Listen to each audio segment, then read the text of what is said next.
বাজেটটা আমাদের দেশে সবসময় হয়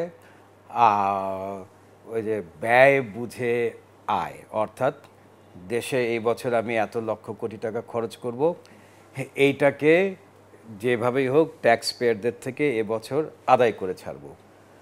তো আমার কাছে এই প্রসেসটা অ্যাকচুয়ালি যেভাবে যতই আলাপ করুক যা করুক যাই হোক, তো আমার কাছে এই প্রসেসটা অ্যাকচুয়ালি একেবারেই পছন্দ না। অ্যাকচুয়াল কথাটা হচ্ছে যে ব্যয় বুঝে আয় হওয়া উচিত। আজকাল কিন্তু অনেক ধরনের ফান্ডস বাইরের দেশগুলোতে অ্যাভেলেবল, যারা আমি শিওর যে will take interest in investing in Bangladesh. তো আমি বলবো যে আবারও আমরা একই রাস্তায় হাঁটছি, আমাদের সাথে কথা বলেছে, অনেক কথা বলেছে, কিন্তু অ্যাট দ্য এন্ড দেখবেন যে আবার আপনার গিয়ে আমরা এইটার এগেনস্টে কথা বলছি কেন। আপনি যে পর্যন্ত না ব্যয়ের সাথে আয়টাকে নিয়ে আসবেন, আয়ের সাথে ব্যয়ের স্ট্র্যাটেজিতে যতদিন থেকে যাবেন এই প্রবলেমটা থাকবেই। অ্যান্ড দেশ ডেভেলপমেন্টে আপনার গিয়ে হ্যাঁ কোন কোন ক্ষেত্রে আপনি বিদেশি ইনভেস্টমেন্ট ইনভাইট করবেন, দ্যাট ইজ ইম্পর্ট্যান্ট।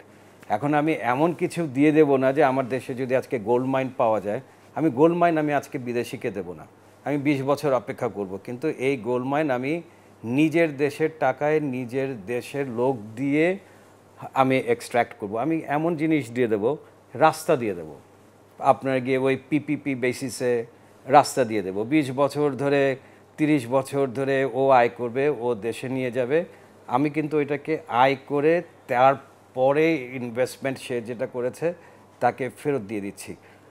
তো ইনভেস্টমেন্ট, ফরেন ইনভেস্টমেন্ট আসবে, ম্যানুফ্যাকচারিংয়ে আসবে, বাট বেসিক ইনভেস্টমেন্ট দরকার আপনার ইনফ্রাস্ট্রাকচারে। আমাদের ইনফ্রাস্ট্রাকচারে ইমপ্রুভমেন্টের আরও অনেক অনেক জায়গায় রয়ে গেছে। তো আমি বলবো যে গোল্ড মাইনগুলো না দিয়ে, কন্ট্রোভার্সিয়ালগুলো না দিয়ে, যেগুলো বিদেশিরা কালকে চাইলেই একটা রাস্তা খুঁড়ে একটা ব্রিজ ভেঙে নিয়ে চলে যেতে পারবে না, ওকে এই দেশে ইনভেস্টমেন্ট করতে পারেন। প্রত্যেকটা দেশেই, আমরা যদি চায়নাকে বাদ দিই, প্রত্যেকটা দেশে কম বেশি আপনার গিয়ে এইগুলো মেগা প্রজেক্টে বিদেশি ইনভেস্টমেন্ট নিয়ে আসে। বেসিক্যালি আমি কখনো বাজেটে কি ট্যাক্স হচ্ছে না হচ্ছে এইটার উপরে আমি বেশি নজর দিই না। ইট ইজ লাইক আপনার গিয়ে গাছের উপরে পানি দেওয়া।